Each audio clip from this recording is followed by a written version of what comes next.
Depuis quelques mois, la législation suisse, qui est plus souple que dans d'autres pays, ouvre la voie aux producteurs de chanvre contenant moins de 1% de THC. Le cannabidiol, ou CBD, c'est son nom, se trouve sous différentes formes et se vend désormais partout en Suisse, sur Internet et dans les kiosques. On va parler de cette version édulcorée du cannabis avec vous, Samuel Freudiger, bonsoir. Yeah, man, big up the man, gonna be the youth, them from the Celestia, the first. I and I, some fella got on the place, big up the man, called Original Baker, brace up the fire. Walk on. Pardon? Oui, ça veut dire bonsoir à Kingston. D'accord. Alors vous êtes un consommateur régulier de cannabis, vous êtes aussi membre d'un groupe de reggae suisse, Yeah, Brada Framanada Mada. Brother Framanada Mada, man. C'est quand tu es frère, tu es brother, mais tu n'as pas la même maman, man. Brother from another mother, brother from another mother, brother from another mother. Brada Framanada Mada. Vous êtes c'est ce groupe dans lequel vous jouez, avec lequel vous voyagez souvent Yeah, man. en Jamaïque. Bra. C'est ça. Alors tout d'abord, qu'est-ce que vous pensez de ce boom du CBD? Un boom qui a commencé en août dernier lorsqu'un fabricant chalfousois a obtenu pour la première fois une autorisation d'en vendre. Man, moi je trouve c'est rigolo de voir les clients qui vont acheter une ou deux têtes de weed comme si c'était des chiclettes. Mais il faut dire c'est Baba et c'est Bobo et c'est Babylone. Babylone c'est la société qui est décadente et il les encourage à vendre ces produits qui sèment la panique, man. Ouais, la panique notamment chez les forces de l'ordre Yeah, qui font face à un nouveau casse-tête. Yeah, man. Les pauvres policiers, man, ils peuvent pas faire la différence entre le CBD et la CNC, man. Là. La sensibilia, man. La ganja, la weed, la marijuana, la kaya, man, whatever. D'accord, parce qu'il est vrai qu'en apparence, le cannabis légal ressemble à s'y méprendre à son cousin. Là. Ah, man, les pauvres petits boys de police, man. Ils peuvent pas faire la différence, man. Il faut qu'ils aillent goûter le produit. Alors, imagine, man, le pauvre policier, man. Excusez-moi, vous pouvez me présenter vos papiers à rouler d'identité.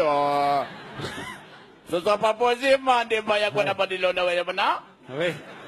Je rappelle que cette variante du cannabis ne tombe pas sous le coup de la loi fédérale sur les stupéfiants, une loi de 2011, puisqu'elle contient moins de 1% de THC. Bombo clad de fire, bon aguande, man.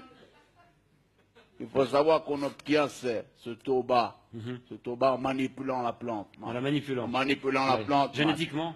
En faisant des croisements, man, des petites chimies, et on atténue comme ça le produit, on le rend allégé. Et aujourd'hui, man, c'est pas tout comme ça dans la société, man. C'est exactement la même chose comme les sodas sans sucre, les yogourts allégés à la gélatine de porc, ou l'huile d'olive sans olive, man. Ça va pas, man. C'est pas du vrai cannabis, selon Non, vous. non, man, la vraie weed, la vraie ganja. La vraie ganja. Il faut la planter avec amour. Il faut la faire grandir sous les incantations de Joe Rastafari. Et ensuite, il faut la récolter, la faire sécher, la fumer pure, sans tabac, man. Comme dans la chanson. Give me the weed, what ganja weed, but I want it, whatever they got it, but they weed it. Ah! Bon, naturel ou pas, le cannabis contenant un taux de THC élevé. man. C'est quoi THC? Tétrahydrocannabinol, tétrahydro peut-être. Yeah, Cannabinol. C'est d'abord une drogue et contre laquelle les pouvoirs publics sont censés lutter, monsieur Freudiger. Et pourquoi, man, on ne pourrait pas lutter d'abord contre l'alcool, man? L'alcool, man. Interdire l'alcool, man! Qui est beaucoup plus additif et beaucoup plus dangereux, man. Bon, ça, c'est pas... C'est pas quoi? C'est pas ce qu'on dit. Man, il suffit de regarder l'expérience, man, des exemples qui sont tout autour de toi dans la vie, man. Si tu bois trop d'alcool, man, Ça va le coude. ça va nickel. Si tu bois trop d'alcool, man, tu vas commencer à dire des conneries. Ensuite, tu vas rouler des pelles à une inconnue. Ensuite, tu vas te battre. Ensuite, tu vas te retrouver tout nu dans la rue. Le sgeg galère. Tu vas te rebattre, tu vas tomber contre un trottoir, et puis après, tu vas tomber dans la mort du coma, man. C'est vrai que ça m'est déjà arrivé, cette Ouais, séquence d'événements. Alors que si tu fumes trop de weed, man, si tu fumes trop de weed, qu'est-ce que tu risques? Qu'est-ce que tu risques, man? La même chose. Non, man, tu risques juste de t'endormir. Et au pire, man, de lâcher une ou deux petites caisses, vite fait. C'est pas tout à fait ce que disent les spécialistes de la question. Ah, man, mais ça me rappelle ce vieux proverbe jamaïcain, you know, man, when daddy smokes some weed, he's never speed. When daddy drinks some whiskey, It is gonna be more risky. Namin. Ouais, quand papa fume de l'herbe, il est tout calme. En revanche, quand il boit du whisky, ça devient un peu plus risqué. Exact. Ouais.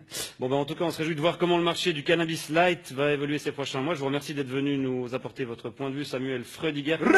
Comment on dit au revoir en jamaïcain? Big up. Big up.